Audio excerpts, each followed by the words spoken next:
Everybody dies, don't they? Everybody come back, don't they? Isn't that so? You tried to get into the locked room today, didn't you? How do the dead come back, Mother? What's the secret of the dead come back? Long Meg and Her Daughters, a Cumberland Tale. One of around 1,300 ancient stone circles in the British Isles and Brittany, Long Meg and Her Daughters, which are located near Penrith, are the third largest set in England after Avebury in Wiltshire and Stanton Drew in Somerset.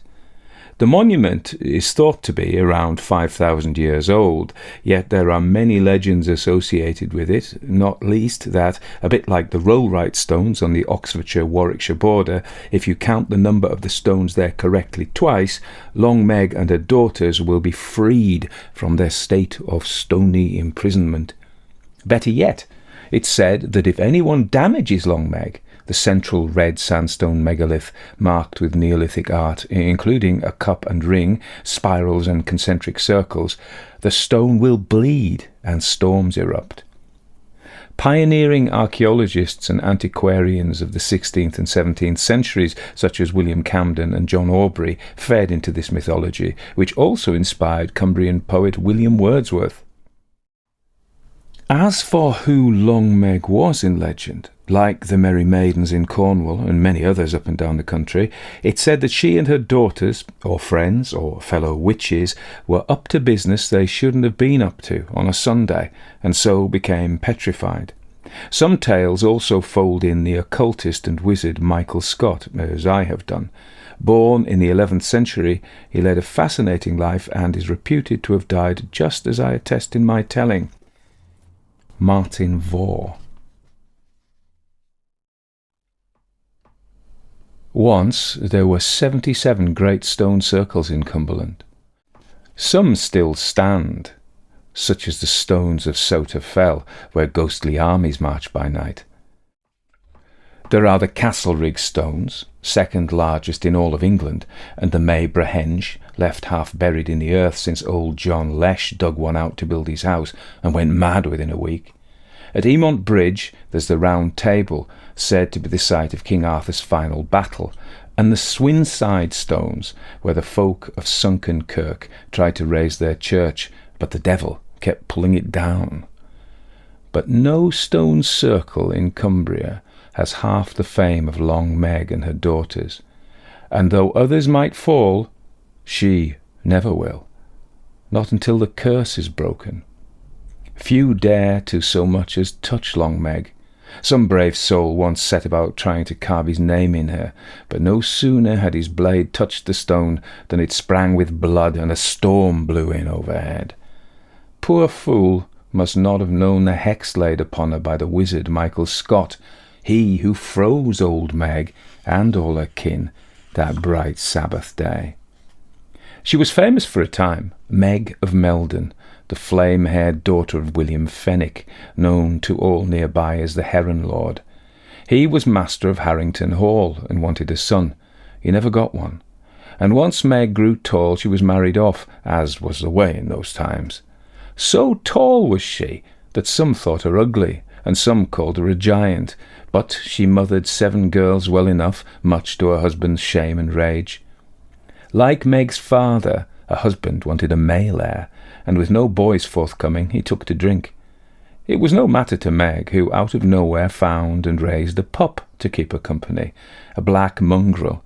It grew and grew, and it said that when the hound barked, the rain would start falling, and when it growled, the clouds turned grey up above. One day, so it said, ripe with drink, Meg's husband fell from his horse and passed on. So Meg went back to her father seeking money, and by then the old man was on his deathbed. Old William Fenwick wouldn't give her a bean, no matter how loud the dog growled. And when he died, at a great flash of lightning, some second cousin became the Heron Lord, and that was that.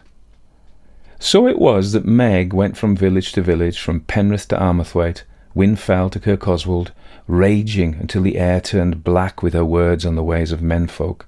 Sure enough, her 7 daughters followed, and like the Fenwicks from time immemorial, those girls had magic in their blood. They knew the power of the stones of Cumbria, studied the hedges and the Druids' ancient rites, and so many of the women who heard Long Meg's calls dropped their stitching, left their bread half kneaded, and walked away with the butter unchurned. It's said over 100 women followed Meg out into the Pennine Hills. Word was they lived there together in the caves, hunting and fishing, farming and trading with the folk of Winskill, Salkeld and Glastonbury. They never went to church and never spoke to menfolk at all. And people came to them for help, cures for the sick, help for the lame, spells for those most in need. All one had to do was walk into the wilderness, and there the black dog would find them, leading them to a quiet place where a sister would meet them and do business. Of course, word spread soon enough, not least of the dances Long Meg led out in the wilds in all weathers. The women would travel to the stones across Cumbria for their rites. Some said there were sacrifices, fires lit, and wailing songs that lasted from dawn until dark. All that noise carried on the wind. Well, it drew Michael Scott, and in him Long Meg met her match. You see, Scott was a wizard, no bones about it. He trained as a priest at Oxford, learning Latin and Greek. Then he went to Paris, learned Hebrew, went to Bologna, learned Italian, and he trained in Arabic at Toledo, unlocking the wisdoms of the East and West. He travelled on, right into Africa, living for a time with the Tuareg people of the Sahara. He solved the secrets of the rainbow, wrote on astrology, alchemy, physiognomy, and the occult, helping Fibonacci with his book on mathematics, which is dedicated to him, if you check. When word reached him of Long Meg, he was in Norway, where he was showing the same trick he'd done in France and Spain, having feasts served by spirits he summoned out of the shadows of the room, and by then he had learned of the manner in which he himself would die. The spirits told him it would be by a stone striking his skull. So, day and night, Michael Scott wore a steel cap under his hood, never removing it and thinking to live forever. So it was that Michael Scott sailed to Cumberland, drawn by the rumours of Long Meg, and though he spoke to the Lord Bishop of Carlisle, it seemed none of the priests of the county would dare head out to the wilds to see Meg. All were afraid, having seen the storms above her dances, heard her music on the wind, and learned of the many who were willing to follow her, seemingly to hell and back. He was a brave man, Michael Scott, forasmuch as he was a wizard. He was also flesh and blood, and though he ventured over the foothills by Thack Moor and through Hartside Pass, everywhere he went a great black dog followed him, watching from not far off. The beast, which some said grew as big as a horse, brought with it gales and lightning and floods, and when Michael Scott battled the weather, it only grew worse, the hound mocking his steps. Yet Michael Scott was cunning too, and so he laid a trap. For that year midsummer fell on a Sabbath day, and from studying the stars the old wizard knew just which stones Meg would choose to dance at. He lay in wait, hiding himself in the helm wind blowing off Cross Fell, waiting for Meg to appear. Appear she did, with her 100 followers. It's said they stripped down to their nakedness, the sisters in a broad ring all about Long Meg, who was covered in blood as red as her flowing hair.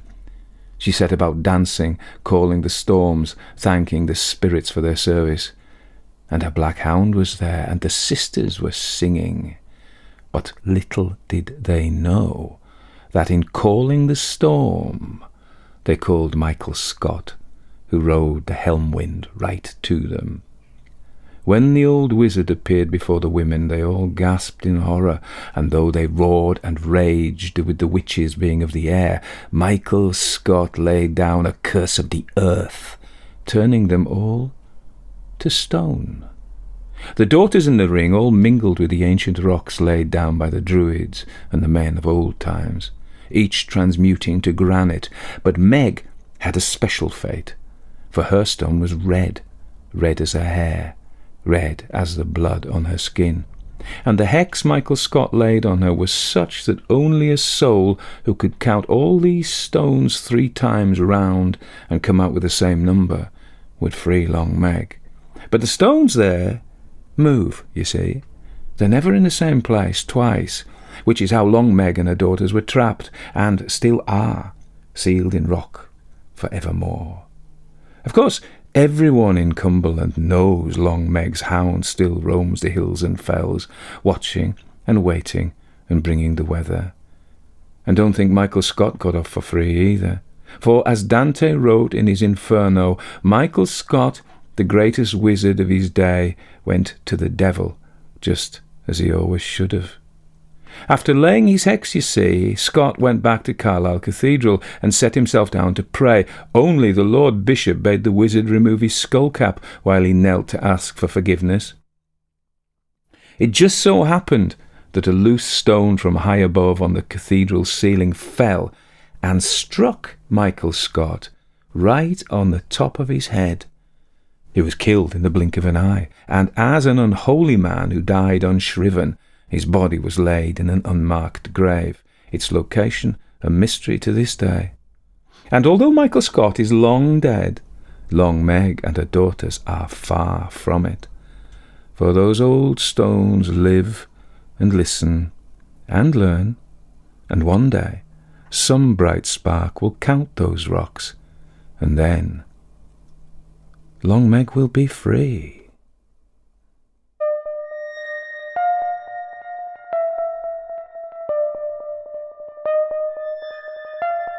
Everybody dies, don't they? Everybody come back, don't they? Isn't that so? You tried to get into the locked drawer today, didn't you? How do the dead come back, Mother? What's the secret? Well, Eleanor and Martin, welcome to the Classic Ghost Stories podcast. And just to give a bit of background, first of all, I'm going to hold this book to me so people can see this is your book. You're the Three Ravens podcast, aren't you? And the Three Ravens Folktales. And people have just heard me reading a Cumbrian tale because it's organised by a county. I don't want to give too much away, but I just want you, first of all, if you don't mind, just to introduce yourselves and say who you are, how you came to this, what you're up to. So I'm Eleanor Conlon. And I'm Martin Vaux. And we started our podcast, Three Ravens, back in 2023. So we've been going just over 2 years now. And it was essentially an attempt to tell each other stories with a constant rolling barrage of deadlines. Yeah, that was a big part of it. I mean, we had been thinking for a long time about what sort of business we could go into together, because Eleanor's been running her theatre company, Rust and Stardust Productions, for 10 years and touring all around England, doing a lot of shows that are based in old folklore and folk tales. And I've been in a few of those along the way. And that's great. But since the pandemic, things have been a bit complicated, I think, with theatre in general. Yeah, the industry has definitely undergone some changes that I think we're still all feeling now. Yeah. So we were looking to try and set up something that might be sustainable. And we went through quite a lot of different ideas, one of which involved us having several looms and starting a small weaving cottage industry. Yep. We didn't go with that one. No. Well, we figured actually importing and exporting was one of the biggest complications. And with podcasts, of course, it's a global audience immediately. Absolutely. So, and you don't have to worry too much about packaging and things like that. I mean, you have to worry about marketing, of course, but you don't have to worry about and not shipping fees and things like that. Exactly. And so we were then thinking about a frame for it. And because Eleanor knows more than me, or certainly knew a lot more than me, I think, about folklore and folk tales at the time, and I know an awful lot about ancient Greek mythology and things like that. We thought, well, why don't we do an English mythology and folklore podcast and focus our attention county by county around England's 39 historic counties, and so look at their history, look at their folklore and legends and heritage and the big story of that county, I suppose. And then we took turns week on week to each pick our favourite story or a story that we liked from that county to retell in a slightly more modern and slightly more twisted style. So by background, you're actors, though? Well, Eleanor and I are both literature students, really. So we do acting work. We both started acting while we were at school, and Ellen has never stopped, right? You've been a professional. So I've worked in theatre pretty much constantly. My first job when I was 16 was playing a young ingenue or a silly housemaid in murder mysteries, and my big moment was screaming incredibly loudly when I discovered the body. So I've always been, and got 10 quid and a ride home. But that was then. So I've always worked in theatre in some capacity or others, and Martin's done various different things, still performance adjacent. So you've been a radio presenter, you've podcasted before, you were a sort of journalist, you've also done stand-up comedy. Yeah, so we've both been performers, but I think writing has been the core of it all since we were even younger than we stepped out onto stage or onto screen or what have you and tried to do acting. And then the writing thing for us both, we've written loads of things, novels, sent them off, and short stories, and I've had bits and bobs published, won a few prizes along the way, but I've never had that novel that's quite got through and been published. And so when we were looking at the time of kind of launching Three Ravens, Eleanor's faith in her short story writing was kind of through the floor, I would suggest. I'd sort of given up hope on trying to get any of my novels that I'd written published. And so we thought, well, this is going to be good discipline because it's going to force us on a deadline week by week to write new stories. So we get a fortnight to write a new story each. And then from there, things escalated, didn't they? Yes, just a bit. Because we then started to launch some bonus series, which are a bit more documentary style, looking into all sorts of aspects of folk culture and folk ways, and then started to do interviews as well. So we're a podcast that releases 3 episodes a week now. That's a lot. That's a lot. It's quite a lot. But we were very fortunate that in the sort of first 7 months of the podcast, we found an audience and managed to find ourselves in the position where we could afford for me to work full time on the podcast, basically, and Eleanor then to occasionally get some spillover cash, but mostly you're out hunting for food, aren't you, in the forest? Yeah, driving the chariot. Yeah, that's right. That's right. But, so there's both a performance side to your journey, if you like, but a literary side as well. So I think we talk about writing and stuff. So just tell me a bit more about your formal. I don't know why I'm interested in this, but I am. Your formal education and Well, my background is, it's from an academic perspective. I studied early modern theatre and culture, so Shakespeare and his contemporaries and what life was like, so sort of theatre, gender and culture in early modern England, London in particular. So that's my kind of academic background. It's very theatre, playhouse focused. So I've done an awful lot of digging into Renaissance drama.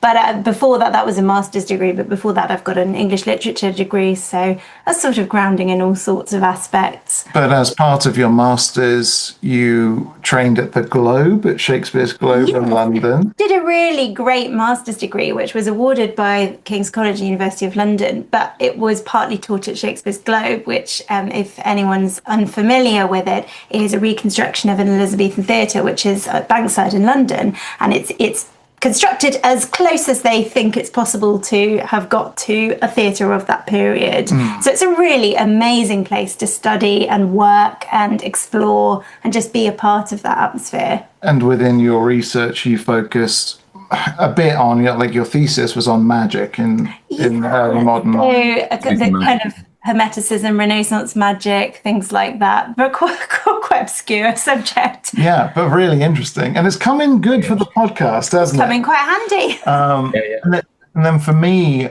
when I did my degree, it was in English also at the University of Exeter, because I'm from the Southwest. And I couldn't afford to do a master's at the time. I just had to go into the world of work. But luckily, as a student, I'd been doing lots of things like presenting on the radio and writing for newspapers and magazines, back when newspapers and magazines were a bit of an ongoing concern, which dates me a little bit. But I washed up in lots of different jobs, doing all sorts of different things. I got my teaching qualification and taught English literature to high school students. And he survived. On and off for quite a while, yeah. And ended up in school senior management. I mean, I did all sorts of stuff like that. But the pandemic was really the point where everything changed for me personally, because I was really not very well in the pandemic. It went quite... It was hard. And I ended up sort of asking that question of, if you were to die, what would you feel ashamed of not having tried or accomplished? And that dream of writing came back again and again and again. And so I enrolled in Goldsmiths University's part-time MA in Romantic and Victorian Literature and Culture, through which I studied a lot of genre fiction and primarily wrote about Lord Byron and the Shelleys and the Romantic circle around them, and used the other half of the part-time of my degree to launch Three Ravens and get into producing that show and planning it out with Eleanor. And as it grew, it was quite handy that, I was doing a degree course part-time. And so I actually finally graduated only... Yes, in January. And I'm 40. So, I did it late, but I'm really young. You're very young. Yeah, very young. I mean, the reason I was kind of asking about the literature and the performance is about the storytelling aspect, whereby, stories historically were performed rather than read. Yeah. And my own experience from doing stories in front of live audiences, it really improves, I think, your writing, because you can kind of... if you're there performing the story, if you like, what they think. You can read the audience. If they're bored and going to sleep and looking at their phones, or if you can hear a pin drop, and know what works. I think it's a great form of feedback to do that. So it sounds like things have been going on an upward trajectory for you. Better than we ever could have expected, really. It's been absolutely amazing. And we credit entirely our listeners for this, because you know what it's like, Tony. Very often independent podcasters don't have a lot of money when they're launching a podcast. You are reliant upon the word of mouth of people, or a really good title. I mean, Classic Ghost Stories is a damn good title, and I found your podcast just through searching Classic Ghost Stories on SEO. Yeah, I didn't know about SEO at the time, though, but that's what it is. Yeah. But it worked. Whereas for us, we're a bit of a weird... we sometimes struggle to genre identify ourselves, because we say, well, we're fiction, yes, but we're also history, but we're also folklore and myth, but we're also kind of entertainment, I hope. Yeah, that's it. So where we've been most successful, and I think that's been most gratifying, has been on the UK fiction podcast charts on Riphonic, where we've dipped into the top 10 on several occasions. This week we've been at number 6, which is crazy, up there with, The Archers and these kind of big budget shows. We're constantly fighting with The Archers. What's going on? Idea, obviously. This is crazy. The only reason that's happened is because witchy people who stumbled onto our podcast have told their witchy friends about the podcast, and also because of other independent podcasters very kindly mentioning us as something that they listen to, and that's done it. None of us are BBC backed, no. But we've found the independent podcast community has just been so lovely and welcoming, and everybody wants to give each other a hand. Yeah, to lift each other up, because a rising tide lifts all boats, rather than pulling people down in a competitive way. We have encountered a couple of podcasts that have been like that. But that's the exception. Mostly not. My experience has been the same. The podcasts that I've worked with have been really friendly and supportive. Because the thing about podcasting is it's not a competition, because listeners don't have a top number of podcasts that they are allowed to listen to. Yeah, that's right. Well, I filled my quota of 10. That just doesn't happen. If you like more than 10, you'll listen to more than 10. Yeah, exactly. You're talking about... funnily enough, I was having a conversation with Sheila about my partner, about her, and somebody talked about an avatar. He said, you've got to have an avatar. She said, I don't really know what they mean. And I said, well, and I'd had a discussion about who my avatar or who the avatar of the Classic Ghost Stories podcast is. And I thought it was really interesting to use it. And mine, I would say, I'm not sure that I have a big witchy community aspect, but I bet I have some. Yeah. But that's really interesting because I'm very interested in that kind of thing, even though I'm not a witch, I'm not a Wiccan, but I'm interested in that kind of thing. But yeah, no, I think that's really, I can see it. I can absolutely see it. But it just occurred to me, you know how funny something's obvious and then it suddenly hits you and you think, oh yeah, why didn't I think of that? But that's obvious as well. But the question is then, what, and there is a pervasive interest in folklore, not just UK folklore, but you think of, you know, Appalachia and places like that in the States. Yeah. And the lawmen and all these kind of things. And why do you think that is? Okay, well, I mean, I'll give my answer. Eleanor can agree or disagree. I think that folklore as a field of study or an area of research really emerged, and we talked about this a lot on Three Ravens, towards the end of the 19th century, really, primarily. If you're going to pick a date around which, it would be sort of 1870, really. And what you've got to remember about that period of time, a bit like with a lot of Gothic and ghost story fiction, is writers are living in a time of great anxiety. You know, this is where my Victorian and Romantic MA comes in, but the sense in which England in particular lacked identity and had lost its innocence, because we had the Industrial Revolution, we had the scramble for Africa, the empire is at its height, but the Irish nationalists have defined Ireland and its culture. The Scots nationalists have done the same, and the Welsh have done the same. But for the English, we don't really have the same. We don't have national dress. We don't have a lot of the traditions that you might associate with a nation, national dishes and things like that. It gets a little bit complicated.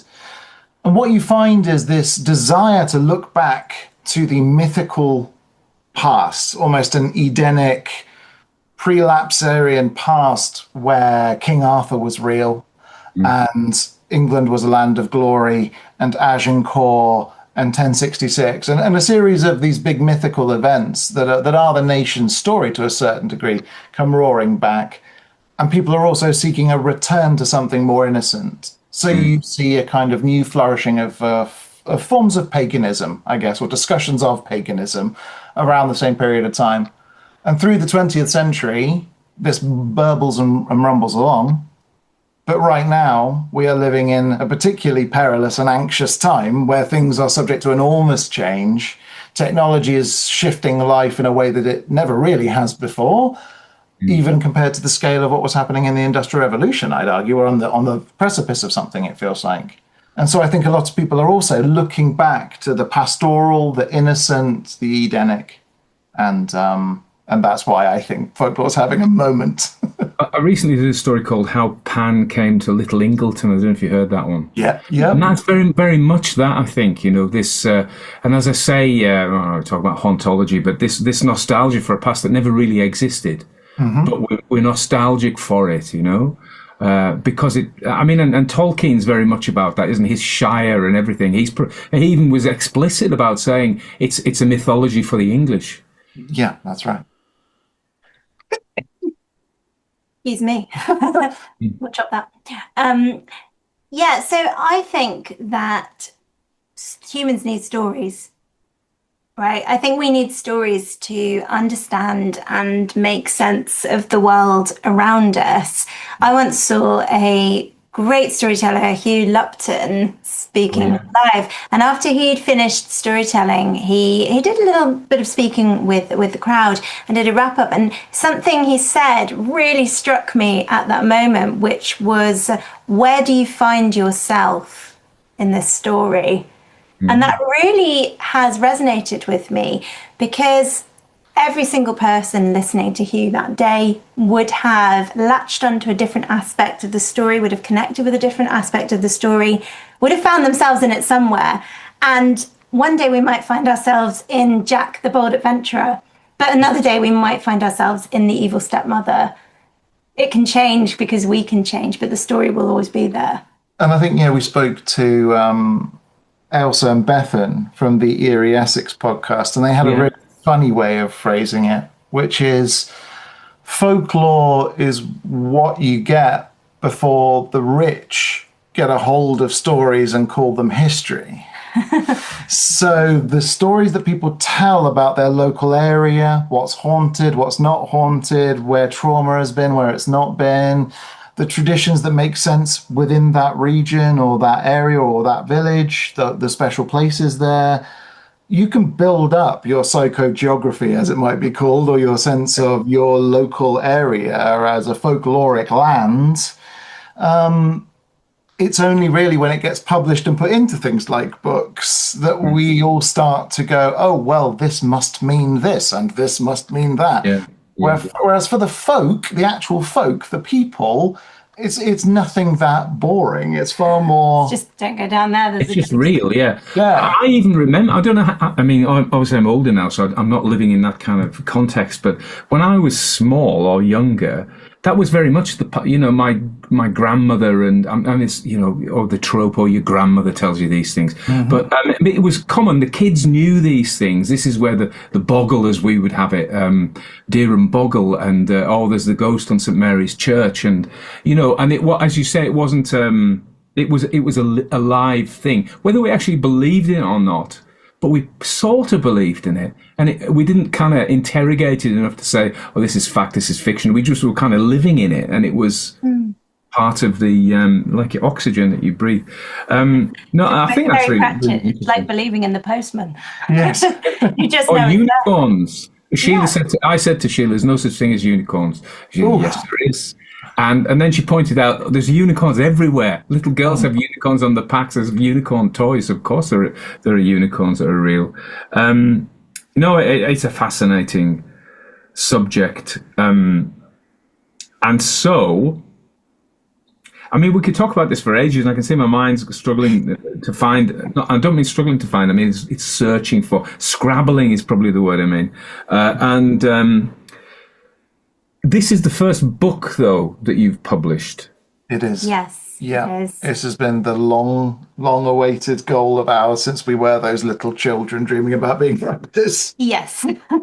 And how long, the production of this, how long did this take? Well, in a way, it was quite... I won't say easy, because that would be to horribly undercut all the very hard work of our publishers and editors. But because what we've done is collect our first 39 stories from our first lap around England's 39 historic counties. We've edited them, and we've made some tweaks as well, because obviously stories for performance, for audio performance, sometimes there are ways to make them work better as a reading experience, as you know.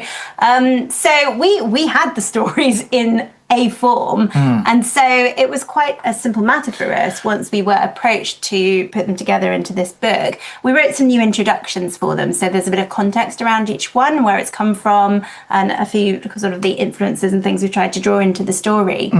But from that on, it was, well, our logo can be the basis of the book cover, and who are we going to talk to do a little foreword for us? And we asked Jeremy Harte to write our forewords. Absolutely loving Jeremy Harte. He's great forward, actually. Yeah, he's I would suggest, a sort of underappreciated figure of folklore studies. But if you want to know anything about English fairies, then he knows it.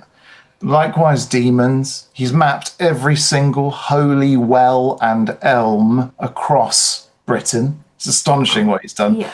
He's written books about the Green Man. We'd encountered him first as readers, reading his books to be interested in his work. And we weren't really expecting Jeremy to agree. So we're very grateful that he did. Yeah, we were very grateful. But we were very, very lucky in the sense that the podcast had made enough of a noise to invite the interest of the history press, who then said, we'd like you to send forward this book as a formal proposal. Which we then did, and they were incredibly supportive and have been ever since, to be honest. So we often say we've sort of come in the back door by dint of already having a podcast. Yeah. But that was 2 years of quite hard slog. So it was sort of back door, front door. Yeah. It was a strange merger of that. But so many prospective writers, we were very lucky in this process that we didn't have to go through the sort of endless round of query letters and rejections. So we were grateful to have avoided that. Which is soul sapping, isn't it? It removes the will to live, really, or to write. And we both have been there in the past, so absolutely. glad not to go through it again. I think every writer's been there. Yeah. And, I had, like I alluded to earlier, I'd submitted plenty of novels and short stories and things to try and get an agent, to try and get somebody to be at all interested in my writing, and didn't succeed. It was really, for years and years and years and years, even after winning prizes and things like that, it just didn't seem to happen for me. And so it's nice to know that just through hard grind and writing, releasing, recording, and going and going and going again and again and again, that you can actually get there. It's just you've got to really be bloody minded. I mean, that's absolutely right. It's not a cheat, is it? It's not a hack. But I mean, I'm the same journey with you, really, there.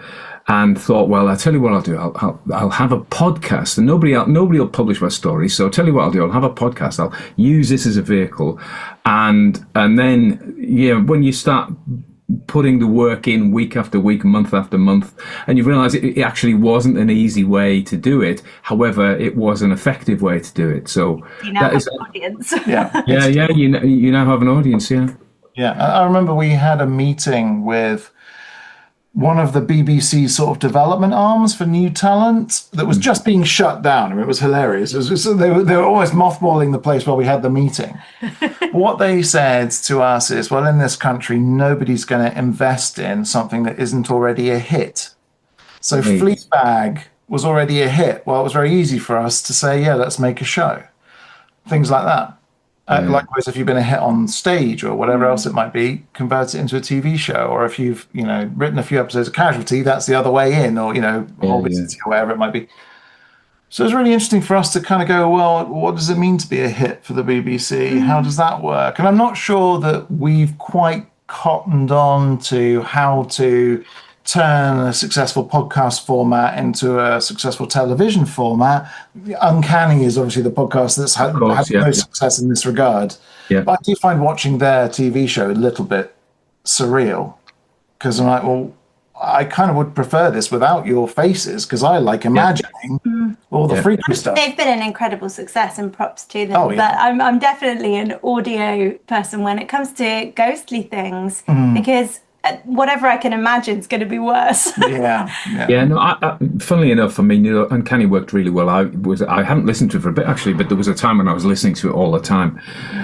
And, Danny's personality is right there. And as the audio format, it was really engaging. When it transferred to TV, which is probably when I stopped listening to it, actually, I watched a few and I thought, it's okay. It's sort of not quite Most Haunted, but, rolling back the years, I'm old enough to remember Most Haunted, and also blended together with a bit of history documentary, sort of darkly shot, camera panning down a corridor, someone in a coif or something, which is it's clearly working for the Uncanny audience, and I am in that audience, particularly for the podcast. But you have a lot of affection for Most Haunted too.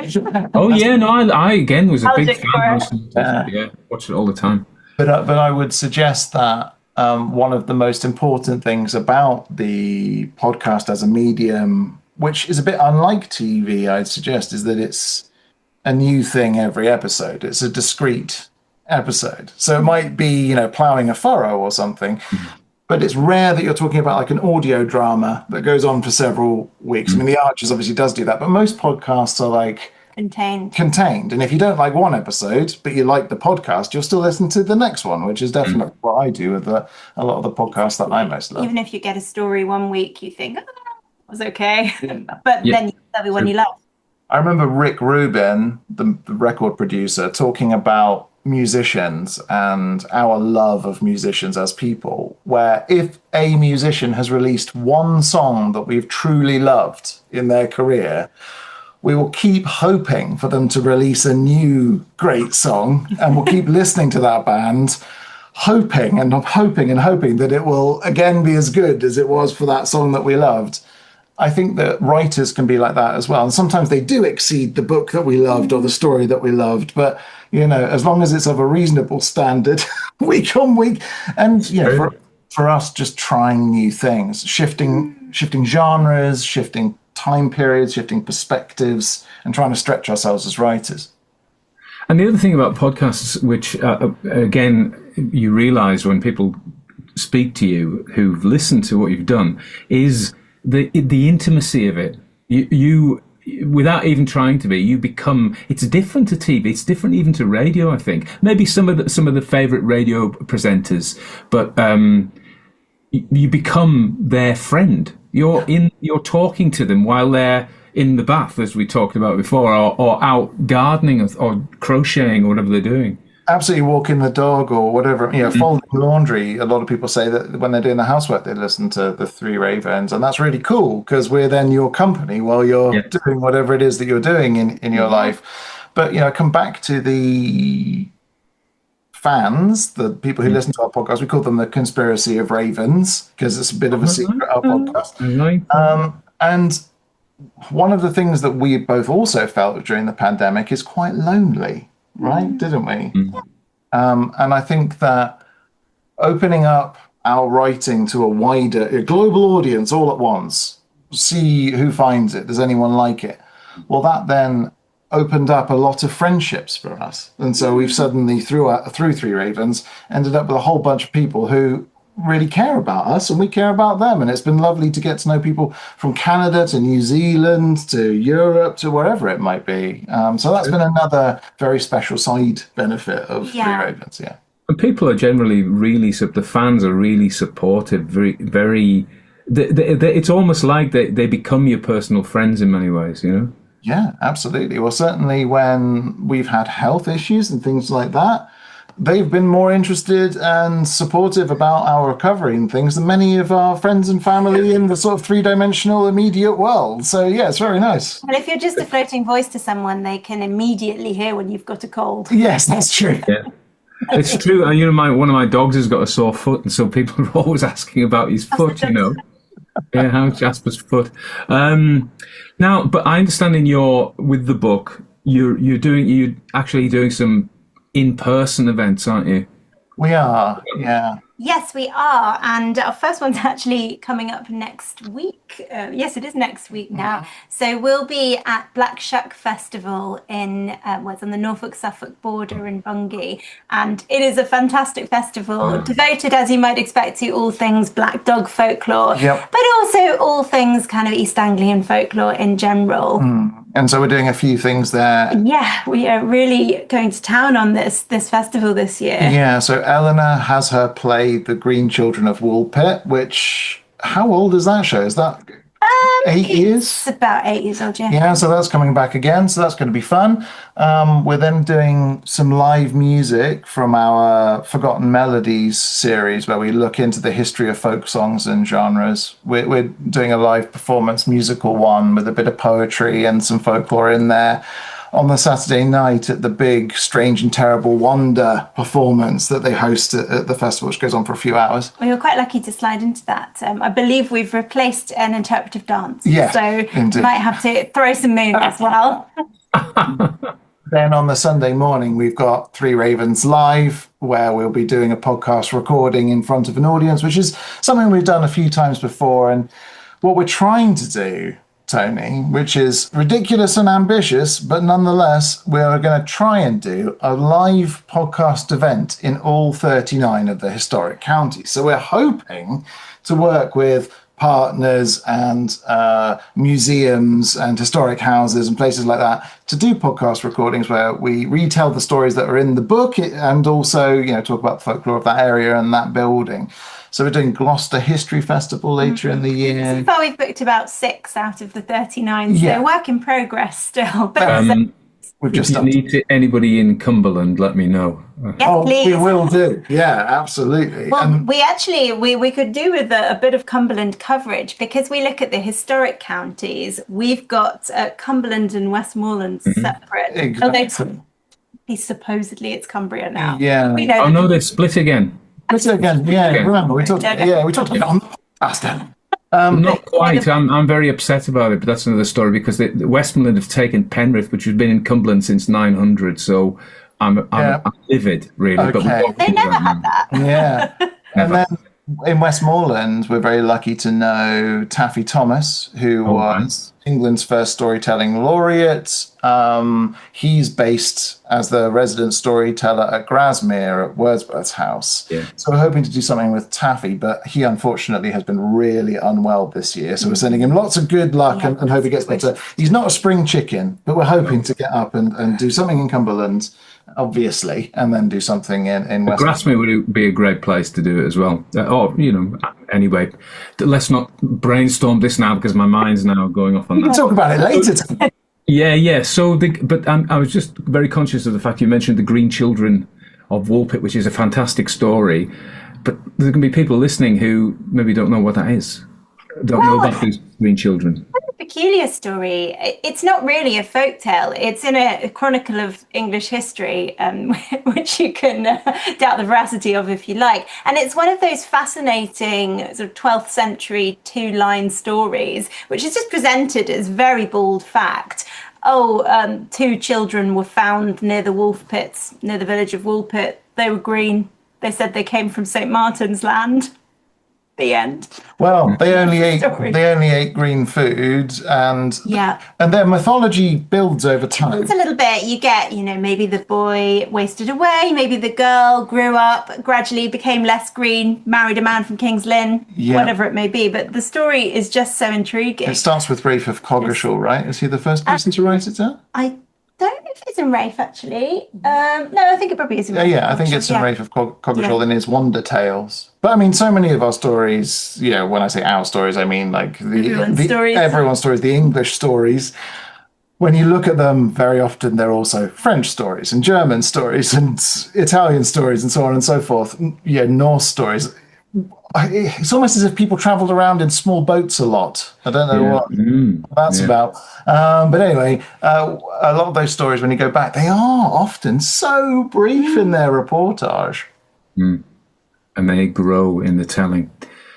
So you're in Bungay, which I've never been to, which I'd love to go to.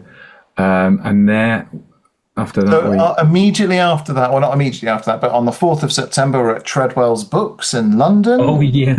Yes, we're doing a live show there in Conversation. There a couple of weeks ago, Yeah, great shop, it's obviously. An amazing shop. One of the best. And then I think the next one after that at the moment is Gloucester, which is also in September, end of September. Festival. Yeah, and then we've been told about some others. But basically what we're going to try and do is keep our website reasonably updated. And that should tell you where you can buy tickets to see us at any point this year and into next year. But my goodness, it's going to be busy, isn't it? Certainly is. But I mean, so the key thing for people listening is if they hear this and think, I want to go and see you in person, look on your website is the message. Yeah, threeravenspodcast.com. So if you check out threeravenspodcast.com, that will link out to loads of different ways to listen to the podcast. You can stream it on the website as well, but I think anyone who streams podcasts through websites is a little bit peculiar. Podcast on hard mode. Yeah, it's so much more difficult. Yeah.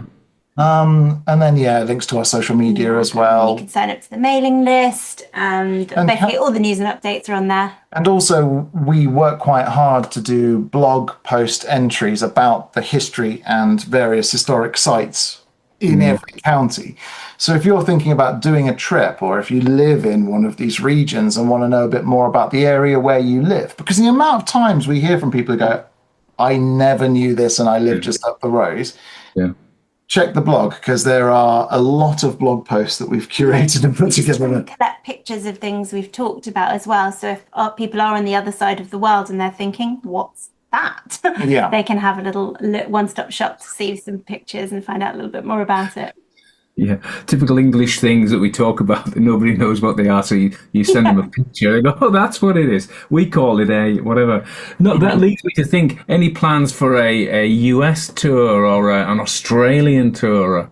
So the short answer is we have plans to cover these places eventually, but it does take time. So what we're starting with is Wales, because they are the nearest neighbour and really have been unified with England the longest. but have such a fascinating and distinct Brittonic history in Wales that's worth digging into, and a lot of other cultural influences between the mining cultures of Dumnonia or Old Cornwall and Devon, and even South America, which we'll get into when we're doing the series. Wales also historically had 13 counties, which is really convenient because our series is 13 episodes. Absolutely. And then after that, Tony, you'll never guess how many original states there were in the United States. I don't know. Tell me. 13. There were 13. Of course, I did the 13 colonies, of course. Yeah. I remember that. So we'll get to the US next year, actually. Yeah, it's next year. So obviously we would love it if that would one day translate into being able to travel and speak to people live over there. Yeah, that's right. That's obviously a bit more challenging logistically, so we'll see how that will go. But as you know, Tony, I mean, the podcast audience in the United States of America is absolutely enormous compared to Great Britain. We love our British listeners and love meeting with them whenever we encounter them and talking to them and all the rest. But if we could grow in the United States, a bit like, British bands have been trying to do for, almost 100 years, that then can really change the game. So it would be very nice if that is possible. But what we do is also quite quaint and English and weird. I think you do have to have a bit of an English... Well, you have to have a bit of a sense of humour.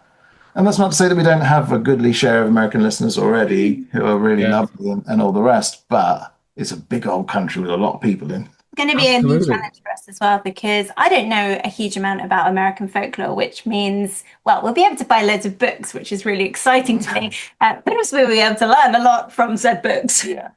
They've got a lot of folklore, they have. And I would say, I know the majority of the listeners of the Classic Ghost Stories podcast are in fact American.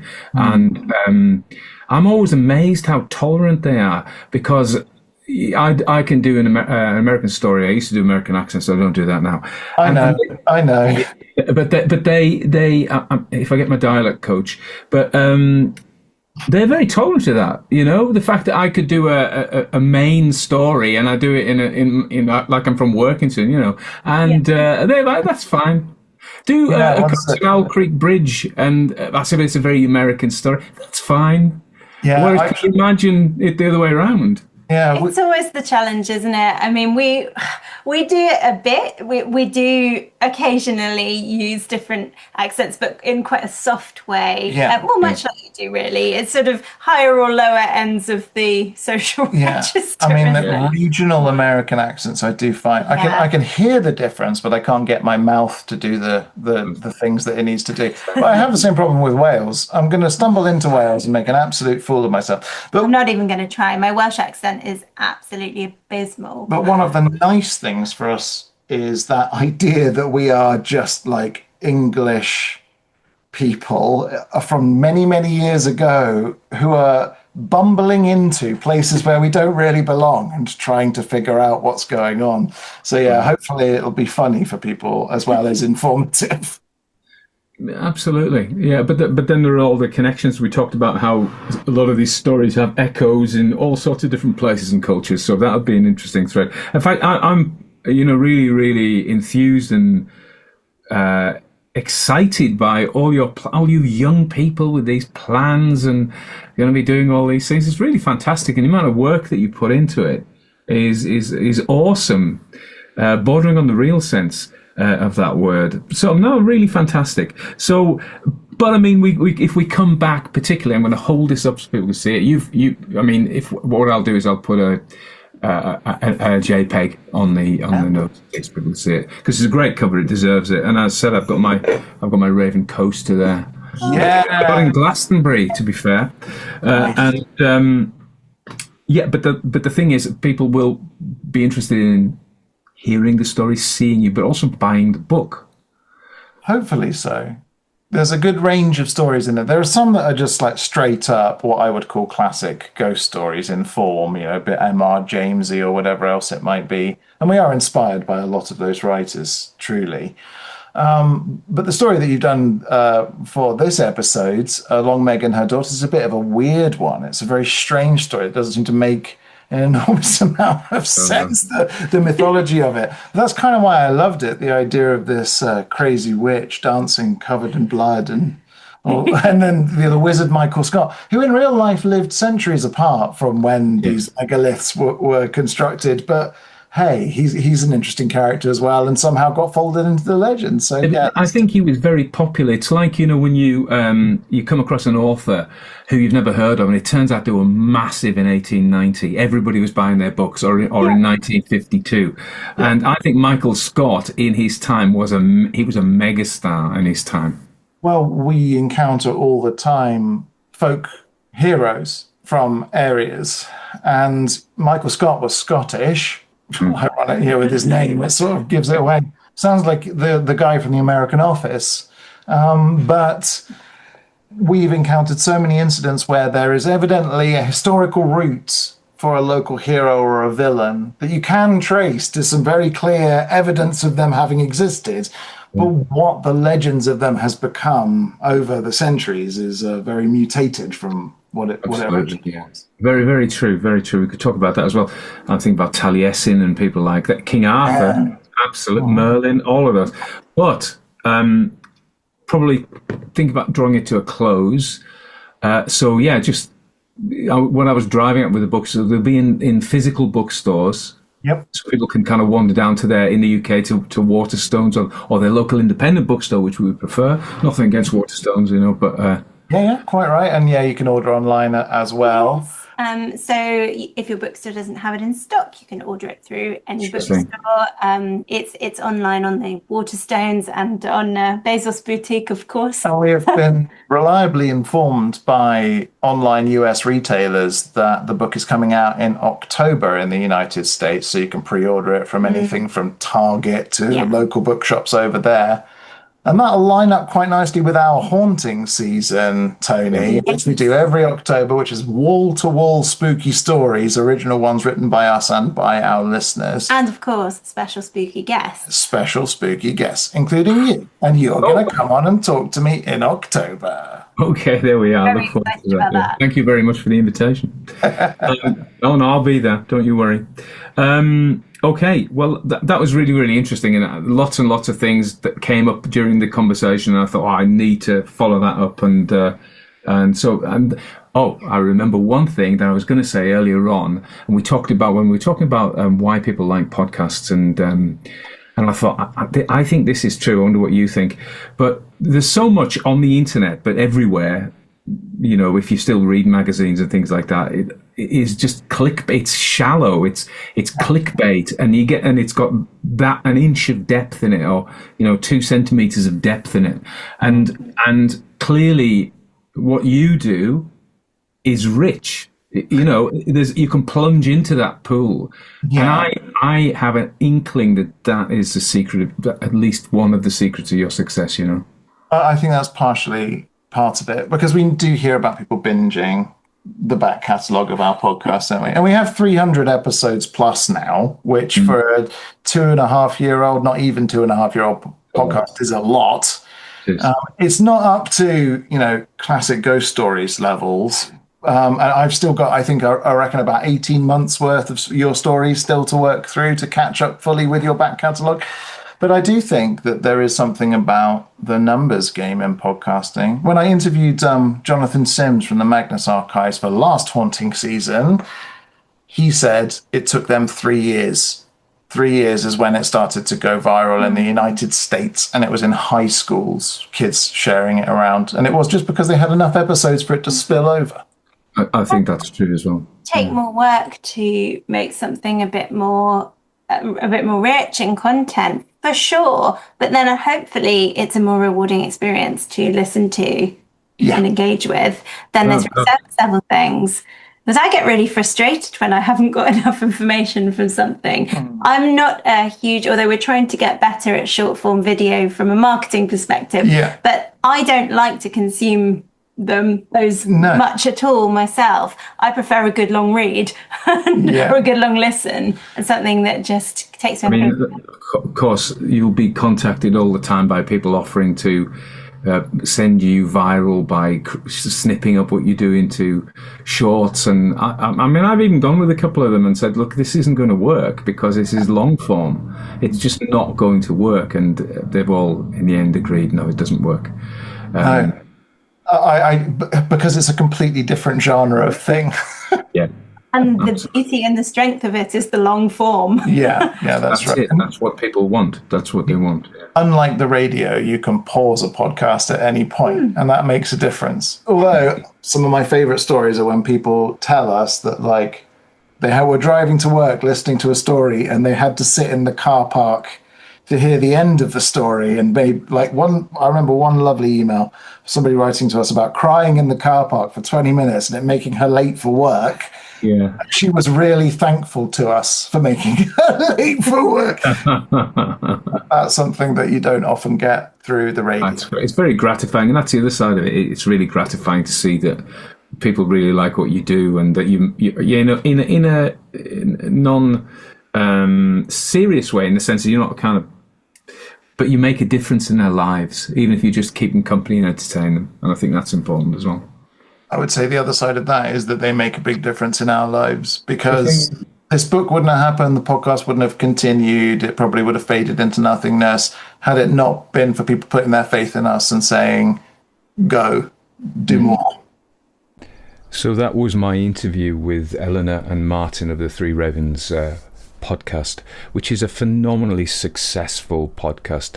And I would just check this morning, it's at number 10 in the Apple fiction chart, so it's doing fantastically well. The amount of work they've put in, the creativity, the breadth of ideas that they have, I would just really advise you to go and look at their website, and then you can track their episodes from there. I'm going to put a link. I'm also going to put a link for purchasing their book, The Three Ravens Folktales, which I have a copy here. And as they said, there are tales from all the historical counties of England, and they plan to do them for other parts of the world as well. But this is a fantastic start. I really enjoyed it. It was great talking to them, and I hope their enthusiasm and drive has influenced me a bit, and going to pick their brains a little bit about that. And I'm absolutely stoked, as they say, for the opportunity to appear on their podcast in October. Really looking forward to that. Anyway, thank you for listening. I hope you enjoyed it. Let me know if you like this kind of format, and we'll see if we can do a bit more.